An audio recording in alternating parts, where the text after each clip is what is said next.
guys, just as we have to make room sometimes and accommodate for a growing pregnant belly, we are right now going to accommodate some audience members and bring some chairs up a little closer here to the stage so that they are not cramped there in the back. And while we're doing this, ladies and gentlemen, I would like to tell you that we are in fact celebrating a lot of different things here tonight at Beastwomen. As you know, celebrating me being pregnant with 2 little boys. But we're also celebrating, I believe later on we're going to announce some birthdays, some anniversaries, and even on top of it all, guys, this happens to be our 192nd live show.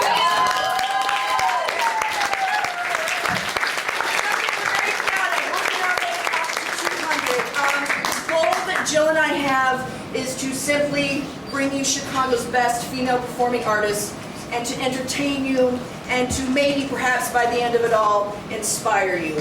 So thank you so much for coming. Our next performer is a young lady that we have featured in our show once before. We are delighted to have her back. She represents something very simple but very true here in our show, which is this: every woman has a voice, because every woman has a story to tell.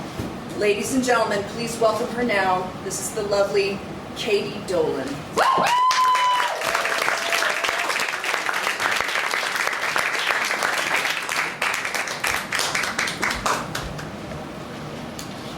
Hi, I'm Kaydee, and I'm a self-hate-aholic.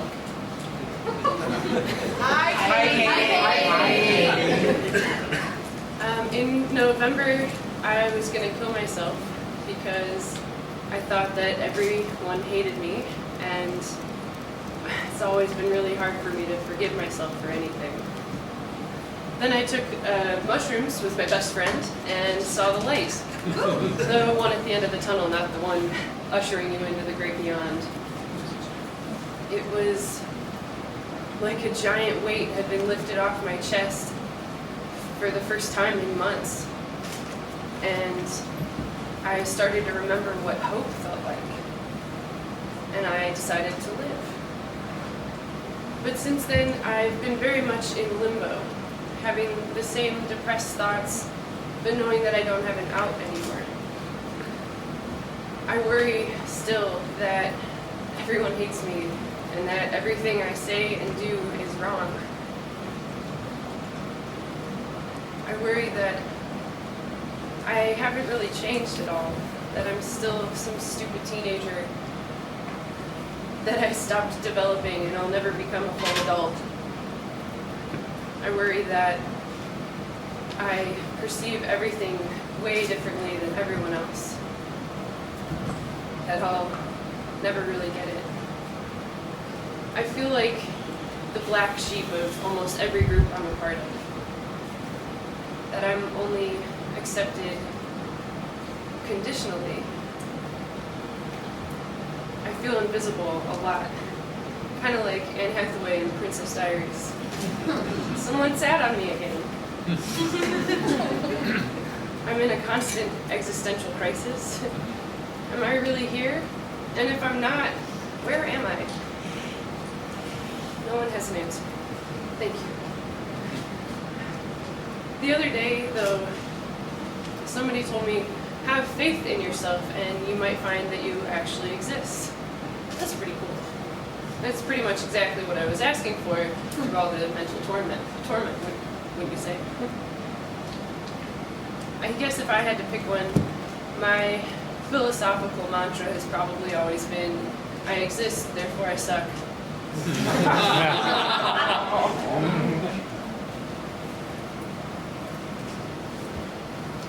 But if I have a little faith in myself, not only could I find that I actually exist, I might find that I'm not wrong, or stupid, or unwanted, or any of the things that I'm so afraid of. My complete lack of faith in myself is the reason why I felt like shit about who I was and everything I did, and it was easy to stay there, because faith is hard. And being sad for so long strengthened my faith in perpetual, omnipotent sadness. Because faith is believing in something that you can't see, and I could see sadness. I could see self-doubt. I could see missed connections. I could see loss. I could see things not going well for me. I couldn't see things working out, and when they did, it freaked me out because I had become accustomed to being so low for so long that falling a little bit lower didn't hurt that bad. I read something the other day that said, reduce the amount of time you talk about an illness. Refuse to allow illness a place in your consciousness. Never own a disease. I think that's great. It makes a lot of sense. Never own a disease, though? I think that's false. Own that shit.